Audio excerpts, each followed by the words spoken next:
Our guest this week is Constance Yuan, an early Bitcoiner in China whose background includes a series of really relevant and interesting work experiences that I think hit three things in particular that are worth knowing. Number one, the experience of an early Bitcoin startup founder in China and the atmosphere here for startups generally. Two, the experience of dealing directly with regulators and central bankers in China. And three, the experience of working within the mining industry here in a number of capacities.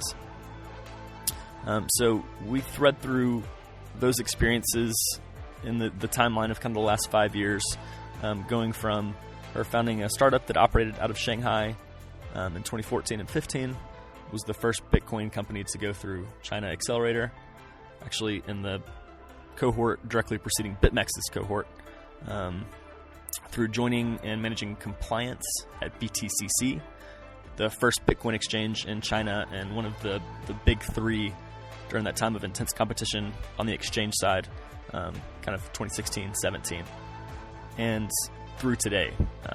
Her founding and running a company focused on delivering financial services to miners in China, which is really an interesting group and unique group of businessmen, and something that there's interesting tidbits to get through. So I hope you enjoy the episode.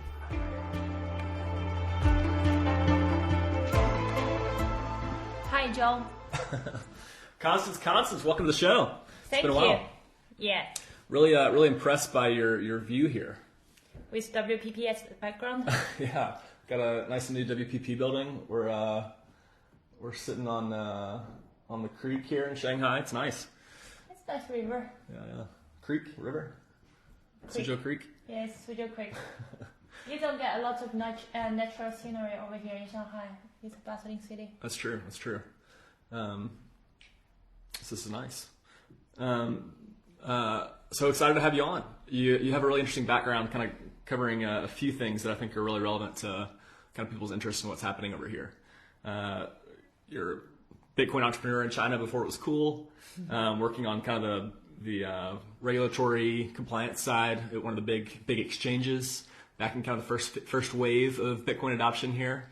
And then kind of involved in the mining industry a little bit now, which is an interesting thing too, obviously. So really excited to have this talk. I'm excited to be here. Good deal. So let's start at the entrepreneur side, and maybe I guess a little bit of background on how you got into Bitcoin in the first place. Maybe kind of some of your background from university days on, I guess, because you've kind of lived in some different places, not just China.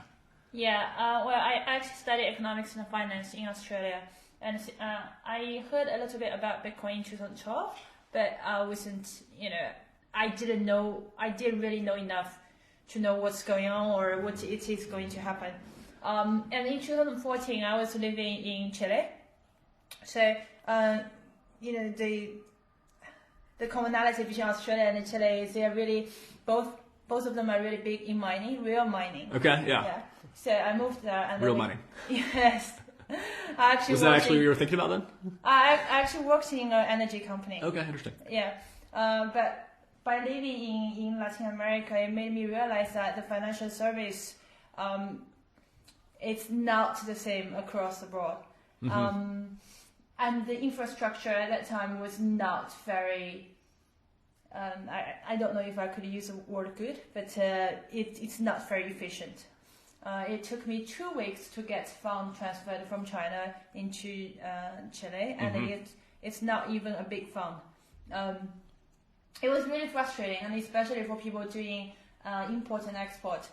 So when I discovered Bitcoin, so I was trying to find alternative solutions, right? And that's where I discovered Bitcoin again. Interesting. And that was a game changer for me. It just solved all my problems, and it was the first time that I felt like I had my destiny. I had my money controlled by myself. Like I didn't have to rely on any financial institutions or any big players to do that. Like at one point, I remember very clearly that I used Western Union, and it charged me 10%, and it took me 2 weeks to get the money.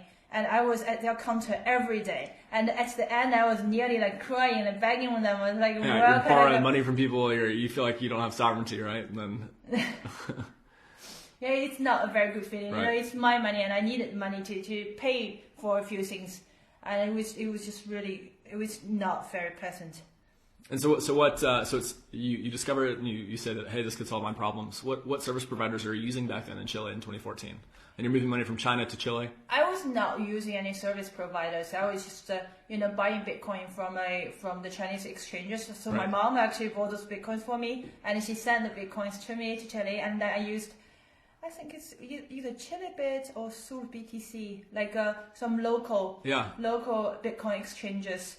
And at the time the infrastructure is not there yet, and you can't really transfer big amounts without affecting the market. But it was really quick. Yeah. So that's interesting. And then the companies that you were working with in Chile, were you working like directly with the founders? I'm sure they were pretty small companies at that point. And you're okay. So while doing that myself, and I met a couple of guys who were experienced in building business on top of Bitcoin, and then we started a company called BitNexo. It is an international. It is a money transfer company that is a little bit like TransferWise, but we are using Bitcoin as real. Okay. Yeah. So I mean that's a big change there. So you're working in an energy company. You're moved to Chile with like a stable job, working at a big company, I guess. And you discover Bitcoin, and then you decide to start a company with us. I actually did my own import and export after the energy company. Oh, interesting. Yeah, and then I discovered Bitcoin because of the import. What was the main thing you were exporting from Chile? I was importing clothes, and I was exporting wine. Interesting. Back to China. Yeah. Okay. Cool. And so you meet some fellow Bitcoiners there. Yes. You put together a team. They put together a team, and then I was a small shareholder in that company. Okay, cool. Yeah. So BitNexo, it's money transfer. Yeah. You're in Chile.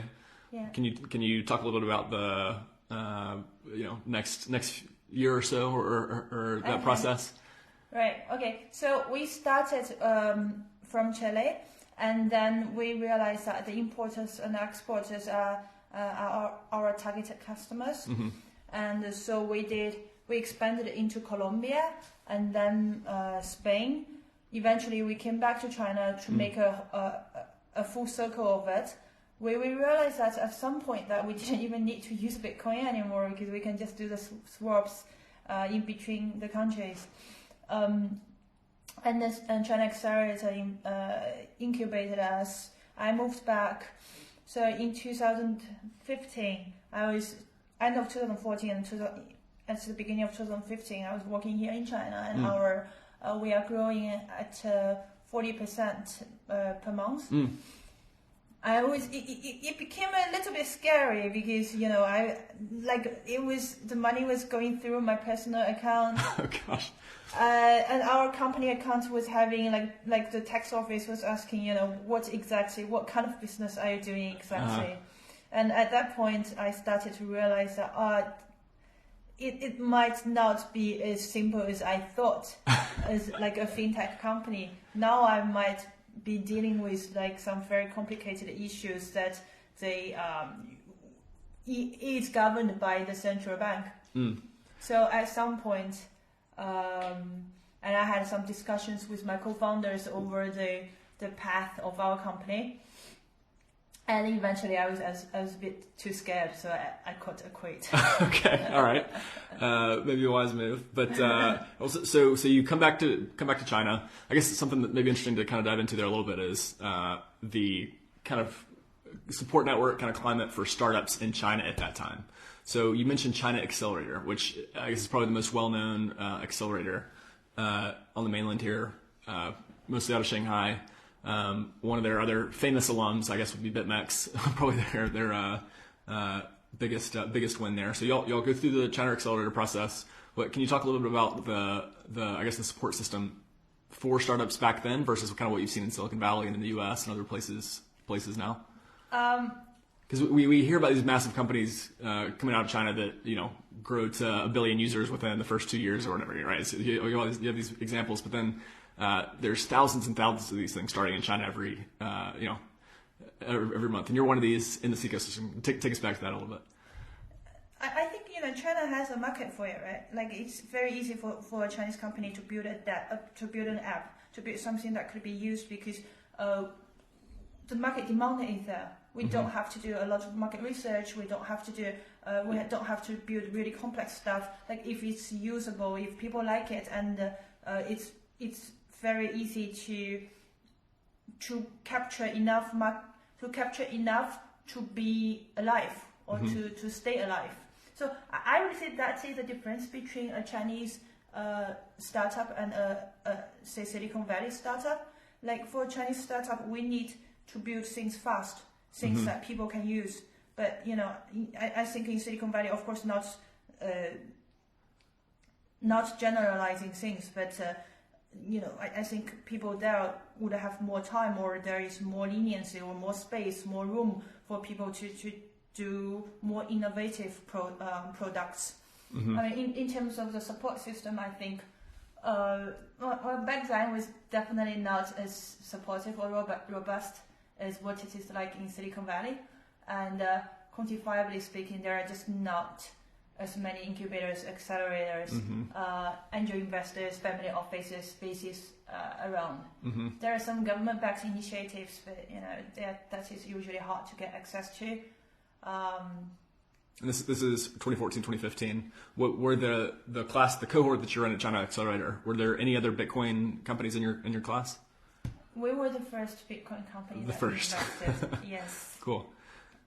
Yeah, it was surreal, and I remember William Bobbin was asking, "Can you tell us?" The managing partner of China Accelerator was asking, "Can you tell us what is Bitcoin?" All right. And so you're running that through a personal bank account, which is probably more common than people would like to know with companies operating over here. Not us for sure. But, so that's interesting. And so you kind of start getting involved in the Bitcoin ecosystem here at that time, I guess, also while you're running this international business.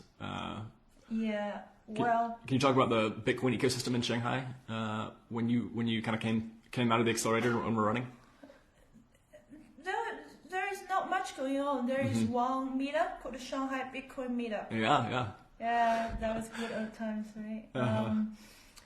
I think every time I went there are probably like a dozen, maybe 15 people or 20 people. Yeah.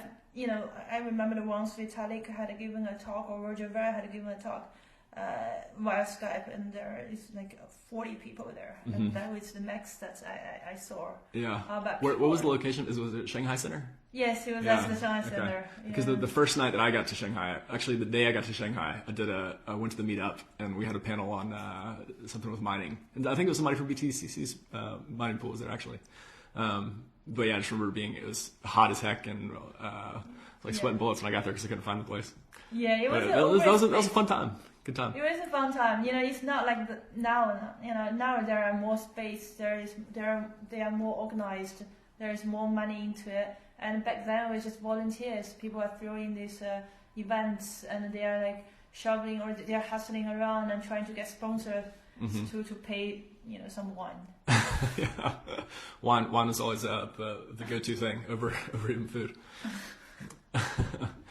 All right, so it's small, and this is in kind of Shanghai's financial center. But how would you compare, I guess, Shanghai back then to some of the other? Where did Shanghai sit compared to Beijing back then in terms of Bitcoin companies? And were you traveling around China much, or were you mostly dealing kind of via Shanghai through the business? I didn't have a very clear understanding back then, but I think now looking back, I would have thought, being in Beijing would definitely give you an advantage in terms of, you are closer to the government, so you are closer of being, of knowing what is really going on, or speculating, or knowing the people who are. Okay. Got it. And that's a pretty relevant point, I think, to something we're going to talk about here at some point. It's just my wild guess. Yeah, no, that makes sense. That makes sense, certainly. I think we're probably seeing a little bit of that even today with kind of the mining industry and how it pays to be close to the government throughout that business life. No, I mean, Beijing is definitely more tech oriented than Shanghai. So there are more companies. There is this atmosphere where people just people talk about ideas and because people who are in this industry early and they're spreading the ideas, and then there are more people who are starting the business. It's definitely way more active than Shanghai, right? Right, for sure. Okay, so you get a little bit uncomfortable with some of the, I guess, kind of banking realities of the company. You kind of step out. What's the next move then? So I had a chat with then a partner of China Accelerator, and he said you really should meet Bobby. And actually, I had no idea who Bobby was. But I was like, I probably knew, but I didn't know exactly who Bobby. Like, what does he do? Yeah. So and I had a chat with Bobby, but Bobby took it as an interview. So it was okay. because I didn't want to work for anyone else after that stint on my after that BitNexo. But Bobby was really charismatic, and Bobby and there had been a few things that were in my head were unanswered about Bitcoin, about regulatory issues, about certain stuff, and Bobby offered the opportunity to open those windows for me, and I was like, there was no way that I'm going to miss that. Yeah. So I joined BTCC. Yeah, at the time BTC China, I guess. BTC So China. Bobby Lee, CEO of BTC China at the time. I guess it's the biggest or second biggest exchange in China at that point. Yeah, top 3. Yeah, first and certainly top 3 at that point. Yeah. So yeah, and so you get a chance to join there, which was a launching point for a number of people out of BTCC getting a start there. Office down in Shanghai, you get involved. What was your first role at BTCC? So I worked in compliance exactly because I was scared before. And Bobby had this group of consultants and international and local lawyers, international lawyers, experienced people that came to came to advise how we can do things properly. So I had the opportunity to learn with and to help with compiling all this stuff. Yeah. And I guess through that process you end up as head of compliance and kind of the go-between between the regulators, your advisors, and BTCC during a lot of not head of compliance, just go between. Go between. Your title was head of compliance. Compliance. Too modest here, but so you're in that process. So this is really competitive time, I guess, back then between the exchanges, especially.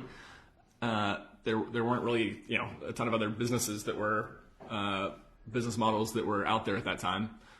Maybe even you could say today there aren't many more that are working outside of exchanges and some other things. But so that had to be a fascinating time to be kind of in the mix in China at one of the big 3 players. And that's, I guess, summer of 2016 is when I got here and we met. And we met during the Ethereum hard fork. That's right.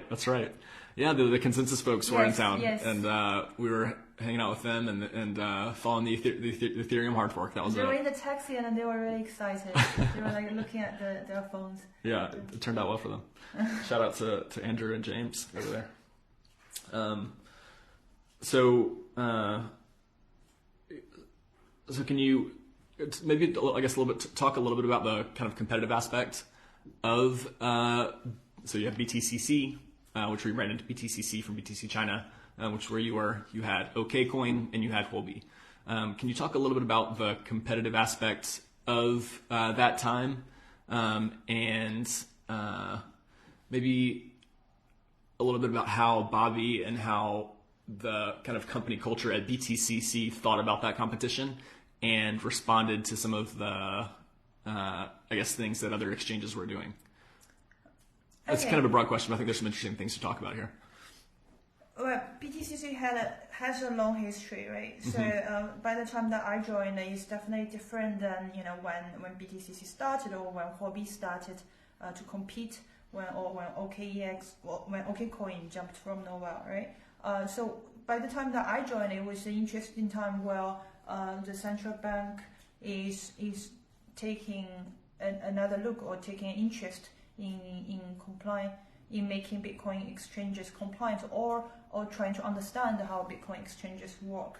So during that time, I wouldn't say that there is a lot of competition going on in terms of marketing or attracting users. I think that's more like the top priority of the exchanges are staying compliant and staying don't break rules. So I would say a lot of the products, the changes in the products happen with, we are adding more KYC, we are asking people to do video verification, we are, we are putting a limit on how many Bitcoins people can withdraw, and we are analyzing people's transactions, like all those sort of things, right? And we talked to the central bank regularly, and they wanted us to follow those rules, those international banking rules, right? and to learn how banks were doing the anti-money laundering laws and all those things. So my perspective is limited in those areas. Fair. Were you interacting with your counterparts at any of the other exchanges at the time, or was it pretty, you were kind of siloed? We do, and we also have regular meetings in the central bank's office to make things standard. And those companies that were in Beijing, BTCC is in Shanghai, and there's kind of an impression at the time that BTC is kind of like the more Western company of the three. Bobby's I guess Canadian by Bobby is American. American, excuse me. Samsung's Canadian. Okay, sorry. So Samson's there too at the time. So you have Bobby, CEO. Samson is the COO. And Michael, who is Swedish, as the CTO at the time. Yes. So the impression is, I guess, valid, is that it's more of a Western company.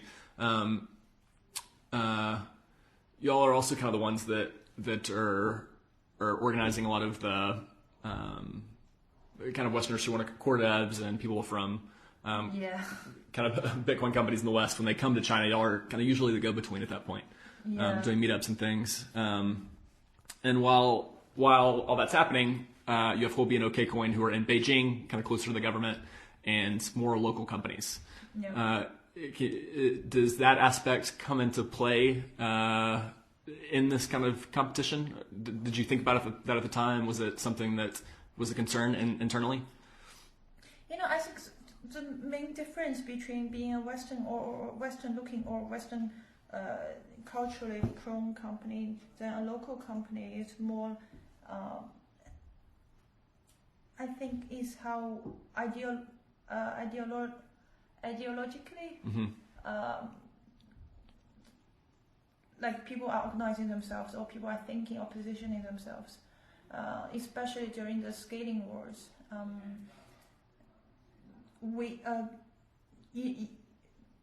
I think the Chinese companies, they don't really care, or they didn't really have a very strong positions apart from the mining pools, the exchanges. They were just there for business. So they didn't have a strong stand, or they didn't at least vocally speak out to the public or what their position is. But I think BTCC at that time, probably because of Simpson, took a very strong stand in supporting Bitcoin Core. Nothing bad or good, but in terms of business, that might give some people some impressions, or some people who are supporting the other side some excuses to attack, or some bad feelings. So we took that kind of in the direction of like China versus the West in terms of the scaling debate. Let's step back from that a little bit for now. Just more in terms of competition between the companies, and kind of how each of you are interacting with regulators at the time. First, I guess, just kind of operationally, the bodies inside of China that you're dealing with the central bank. Who else are you meeting with regularly on some of these issues? Can't tell. Okay. Lips are sealed on that. Okay. Central bank is one though. So you're having meetings with them. When did things start to become kind of sensitive in that, hey, Bitcoin is becoming a little bit more popular than it has been. There's a little bit more hype around this. What's kind of the time that it started to be a little bit more of a sensitive issue? And then kind of how did that impact how you were advised to operate with customers in China?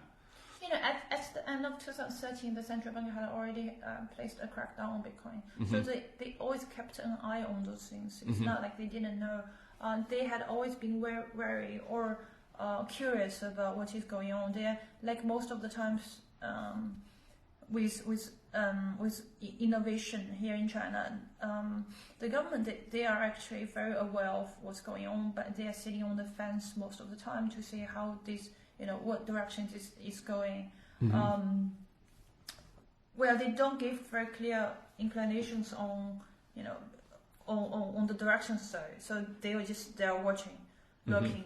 But I think people had a feeling that things were going to go well in 2016. Mm-hmm. But in 2017, the Ethereum ICOs had changed everything. Mm-hmm. Because of the, what the Chinese government, what I think the Chinese government is worried about the most is situation got out of hand that there would be mass, I'm not saying protest, but there will be sentiments where people get scammed or people are feeling unhappy about certain things. So that's their bottom line. And with the ICO thing, that there are a lot of scammy projects, and it might turn into a what would you call that? A situation, quote unquote. Where if there are people go to the police and claiming that they are scammed because of this and that, and that's not something that the government want to say. So we're moving from summer 2016. We have the Ethereum hard fork to summer of 2017, which is the summer of the ICO and really the summer of Ethereum, right? And so I think the ICO was the last straw. For that straw. Yeah, the last straw. Yeah. Yeah. To make the government was like, no, this is enough. We don't want to see this going on anymore. We just, have one. We just shut down the entire thing. Yeah. And so, there's also, I think, this probably correct impression at the time that BTCC is kind of the more straightforward company, the more kind of honestly reporting company in terms of your metrics and volumes and things. And kind of the more I guess trustworthy operator inside of China. Can you kind of with that context, can you talk about how you all thought about the kind of coming ICO mania when you saw it starting to happen? And can you talk about how early in that ICO kind of time the regulators inside of China started talking to you about these kind of tokens and coins outside of Bitcoin and how it would affect exchanges to be listing those things? It was a very short time period when this all happened and it all ended. So there was not a lot of communication on this. They were just saying this and then bam, they closed it. That's all. While BTCC. So we had QTum out of China in, I guess, April. I think. April. Yeah, and it got listed in June. Right. In Yunbi though. Yunbi. Not in one of those big exchanges. Right. And Yunbi, fast rise and fall of Yunbi, I guess. But that was the go-to exchange for. I guess there's no fiat on ramp there, was there? Yunbi. I don't remember. It's an altcoin trading platform. Right. But I don't remember if there is fiat gateways. So there's the fiat gateway for y'all, obviously. Actually, when I came to China for the first time, I was getting money into China via Bitcoin for the most part. So it was kind of the faster thing to do, actually, from my BTCC account to a bank account, which is kind of funny. so y'all are so the ICO kind of mania hits. What does BTCC do around tokens then? You obviously have kind of a leadership that's thinking about Bitcoin kind of first. Bobby, obviously, probably one of the people more responsible for Bitcoin adoption in China. I'm probably not the best person to talk about this, but I can offer some of my opinions on this. I mean, Bobby is a person with very strong integrity. Like he has, I think he has very high moral standard. Mm-hmm. So I've heard of quite a couple of discussions on which Bobby was questioning the whole thing. Mm-hmm. And at one time, even when Ethereum was gaining popularity and going mainstream, BTCC as a whole was not as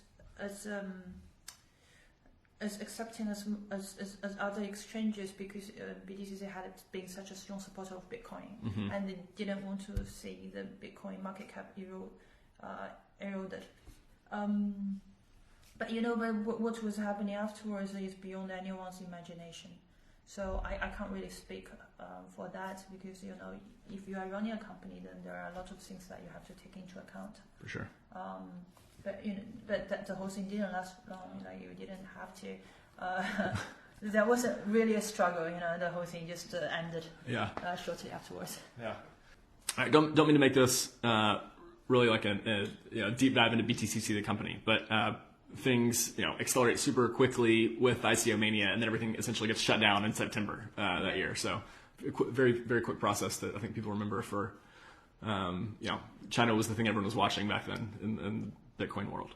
And anything else that you can share to give people outside of China a bit of a window into dealing with regulators in a company like this?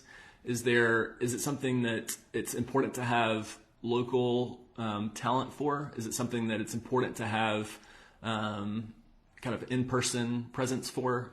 Can you talk about that a little bit? Yeah, of course. I think of course you should have local talent for things that you can't handle well yourself, right? If we are talking about a Western company. But I think at the end of the day, you just have to focus on your business and don't be too scared about regulation. I mean, do what you think. Well, have integrity and do what you think is right, and follow all the rules, and then leave the rest. Just forget about it and just do what your business is about. Mm-hmm. Yeah. And in terms of having integrity and following the rules, there does seem to be kind of a culture here also of pushing boundaries a little bit, and kind of going fast and breaking things until you kind of get slapped a little bit harder than a little bit harder. Can you talk about that? How that culture here is, relates to the culture that you've seen in that instance in other places? Is there a different kind of philosophy that's needed when you're thinking about these things also? I think that's a philosophical question, and in terms of what I just said, follow the rules and have integrity. Like, what kind of rules, right? The rules of what the government says, or the rules that you do what you think is right. I think the bottom line is you have to do what you think is right. Mm-hmm. And don't. I don't know. I don't think anyone should make money by hurting other people. that's my bottom line. All right. And Constance, our conscience here for the week. And speaking about breaking the rule a little bit and pushing the boundaries a little bit, I mean, there are a lot of things that are not written in the law. There are things that the law clearly forbids you to do, and tells you what you can do, but then there are, especially in terms of tech innovation, there are a lot of things that the people who have written the law 50 years ago haven't even foreseen or had no idea of what is going to happen, right? Sure. And how do you follow the rule? Like, for example, the facial recognition. Like, they would have no idea that you could, all those things that can be examined or accessed by scanning your face, right? And if we talk about privacy, we talk about the security issues with facial recognition or with people's personal data. How do we build the business around that if it's not written in the law? And what should you do, right? I think those are ethical issues that entrepreneurs should have thought through themselves. Mm-hmm. And I agree that I think Chinese people, by and large, I can't generalize. I think there is a sentiment that we should, or some people, do things first, or test the market first before thinking about the consequences, or before thinking about how the tools might be misused. I for one think the Westerners are a big generalization as well, or people who or the Europeans and Americans might have, especially the Europeans, might have thought more when they started doing things, right? They probably would have checked with all the lawyers before launching a product.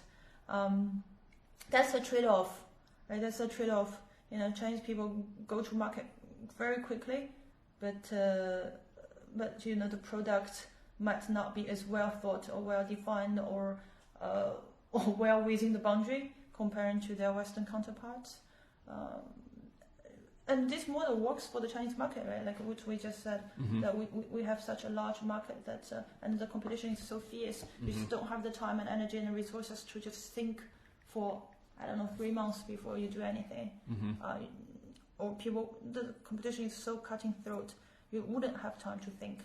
Now, that's. I think you just got to do what is good for the market that you are in. Mm. Yeah, makes sense. The regulators that you were doing, the central bank, were they pretty well informed about Bitcoin? And I think so. I think they know it very knowledgeable well. Technically, all these things. Yes. I think Chinese government is very capable. Yeah, that's great, good answer. And I think that's the impression that kind of outsiders have. It's this kind of engineering focused, technocratic group that's capable and does the work, which I think in all my experience and hearings is true. I think they are also aware of the culture that we have. Mm-hmm. Somehow not encouraging, but not stepping on it. The thing that we just talked about, we break it a little bit. We go to the market first, and then we see how it happens. I think they are well aware of this as well. Mm-hmm. Yeah.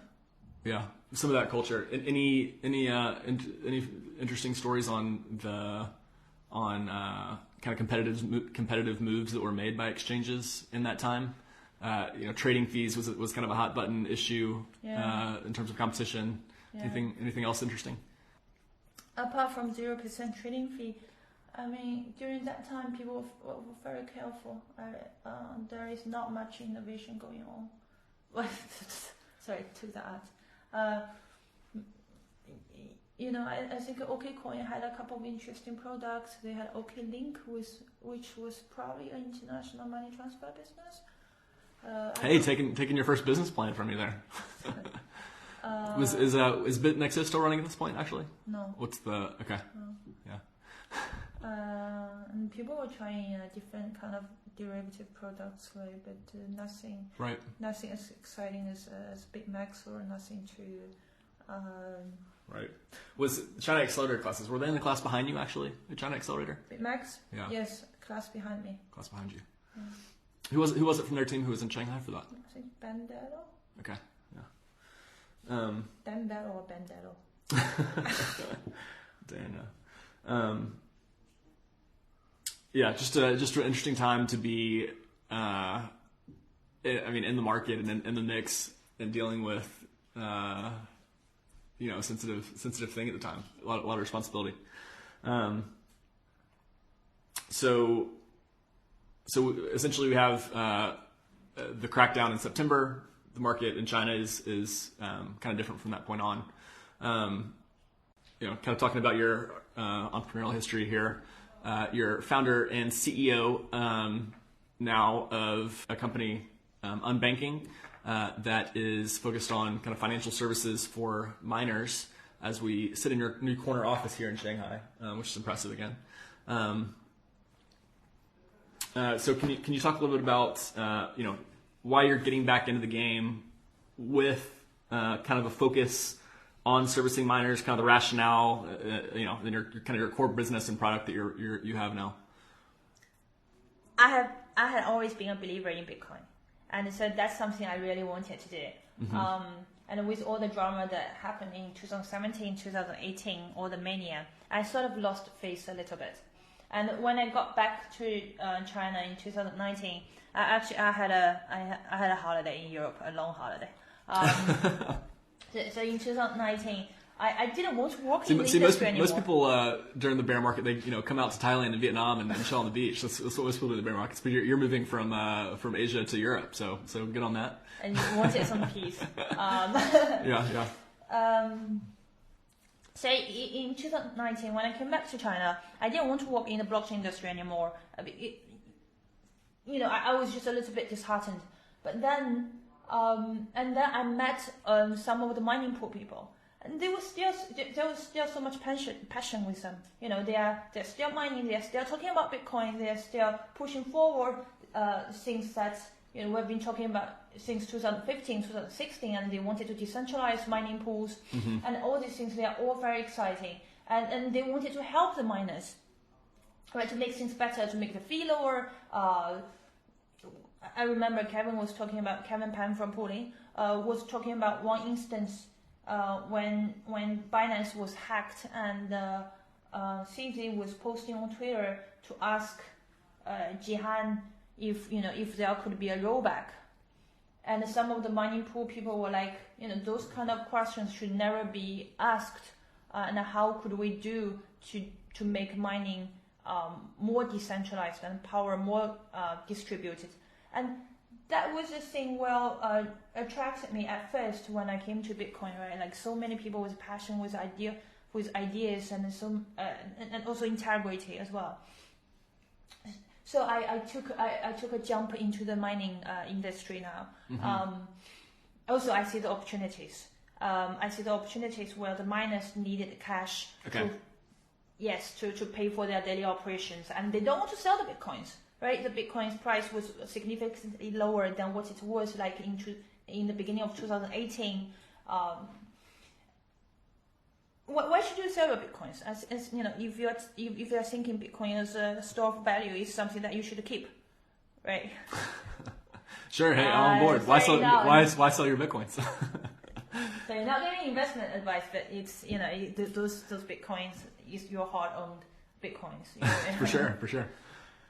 And so what y'all are doing is giving kind of servicing with products that allow these miners to still hold their Bitcoins but have access to capital to pay their expenditures. Yes. And access in your case to stablecoins, which is kind of an interesting concept, I think. Yes. Well, it's actually not that interesting. I just wanted to avoid the regulatory risks. Which makes it interesting for sure. Given your history dealing with kind of compliance stuff. So we have kind of two sides of this that are interesting. So it's kind of your servicing of the miners, and that in itself is just a whole kind of interesting group of people, right? Yeah. It's. I really like them. Okay. They're very different than the blockchain people. Yeah. Hey, with you there. And then kind of just this idea of collateralized loans via Bitcoin. So you have companies in the West that are doing this, and getting a lot of attention for it, and have a successful business lines doing it.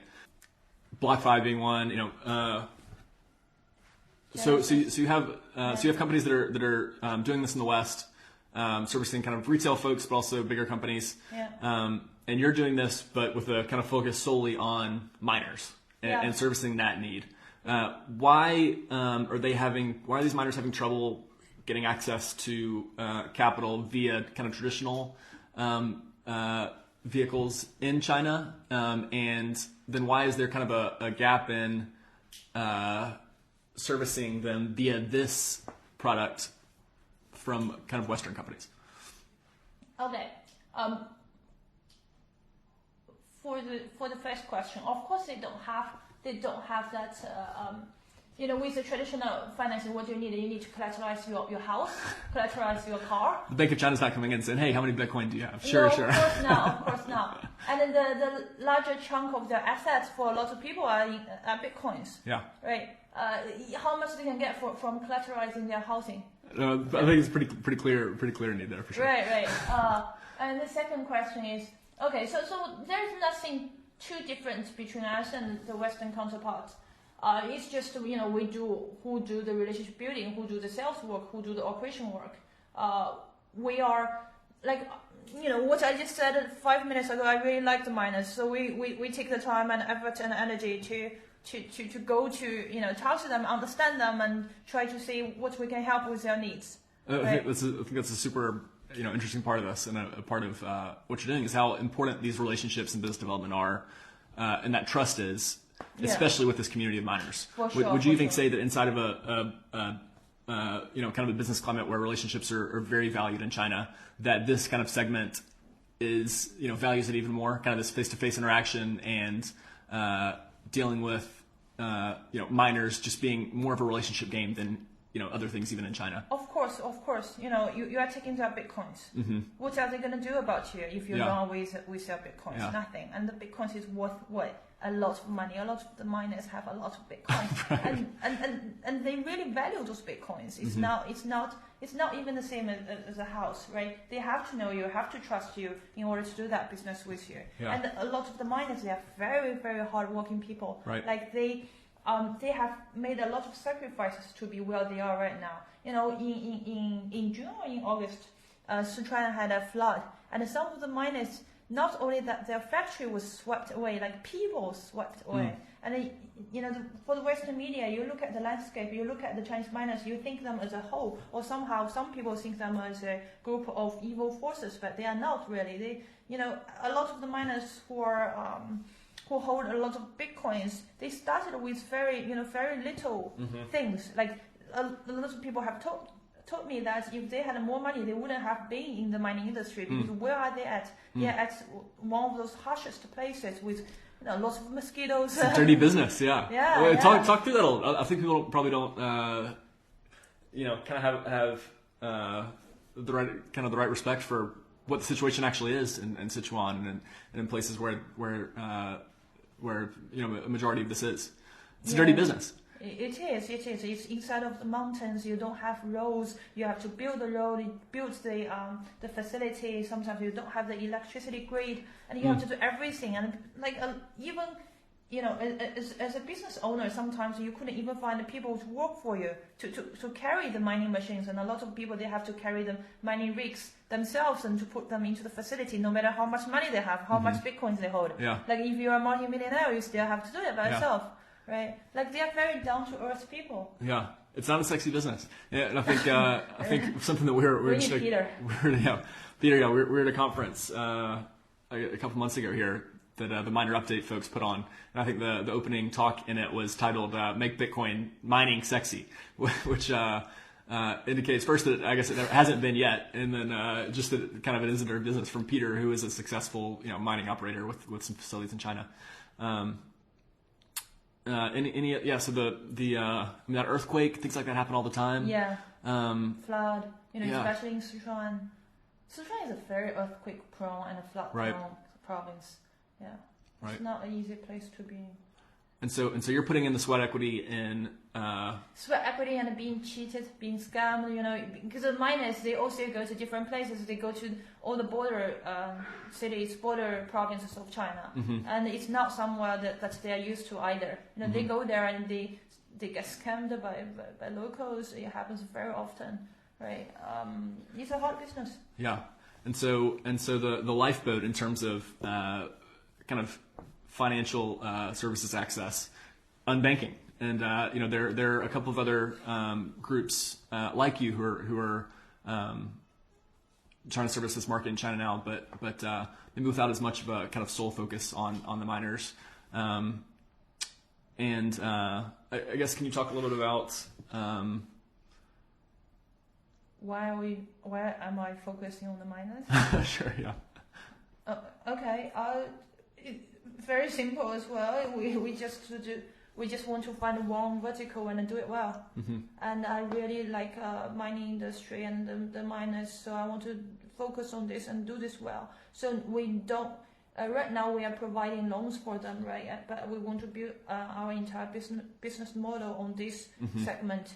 Not only providing loans, we want to help them build mining farms, help them go abroad, because a lot of there is still regulatory uncertainties here. So mm-hmm. a lot of miners, they are looking for mining farms, especially in America, mm-hmm. Texas, or mm-hmm. Those places. Some of them. Texas has been in the news with, I guess, some new Bitmain facilities lately. Right, and some of them have gone to Europe as well. Right, like people are trying to find ways to diversify their risks. We want to be. We genuinely want to be people who can help them. Yeah. So we want to be the portal. Yeah. Right. I think that's super interesting and exciting business to be in right now. One of the few, I guess, businesses like we talked about earlier, like sort of exchanges that is a real thing and working now. And so you're kind of providing access to capital they haven't had from traditional avenues. Mm-hmm. I think it's super cool. Super interesting. Well, I think that's where we'll cut off here. But interested in catching up again with updates on anything regulatory happening in China, and mining industry wise, of course, as well. This is my first podcast, so I'm really nervous as well. I didn't know what I said. Thanks for that qualifier there. I think it was great. And where else can people find you? You're not on Twitter. A lot of people in China actually aren't on Twitter yet. So you want to share your WeChat or anything else for people to reach out? Sure. My WeChat handle is Little Buddha Soup. I think my favorite WeChat handle actually, Little Buddha Soup. So find Constance on WeChat at Little Buddha Soup. And thanks for coming on, Constance. Thank you, John.